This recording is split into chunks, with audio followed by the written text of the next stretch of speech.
पिंपळवाडी व मांदळवाडी हद्दीत बिबट्या जेरबंद, नागरिकांनी सुटकेचा निश्वास सोडला। पाबळ परिसरात गेल्या काही दिवसांपासून बिबट्या फिरत असल्याने नागरिकांमध्ये भीतीचे वातावरण होते। अनेकांनी दर्शन झाल्याचं सांगितलं होतं, तर फुटाणवाडी इथं बिबट्यानं शेळ्यांवर हल्ला करून मोठं नुकसान केलं होतं। अखेर पिंपळवाडी व मांदळवाडीच्या हद्दीत वन विभागानं लावलेल्या पिंजऱ्यात बिबट्या जेरबंद झाल्यानं नागरिकांनी सुटकेचा निश्वास सोडला आहे। बिबट्या पिंजऱ्यात अडकल्याची माहिती समजताच परिसरातील नागरिकांनी मोठी गर्दी करून बिबट्या पाहण्यासाठी धाव घेतली।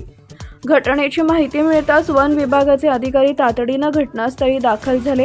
त्यांनी सर्व खबरदारी घेत बिबट्याला ताब्यात घेतले असून पुढील उपचार व सुरक्षिततेसाठी त्याला पुढील कारवाईसाठी रवाना करण्यात आला आहे।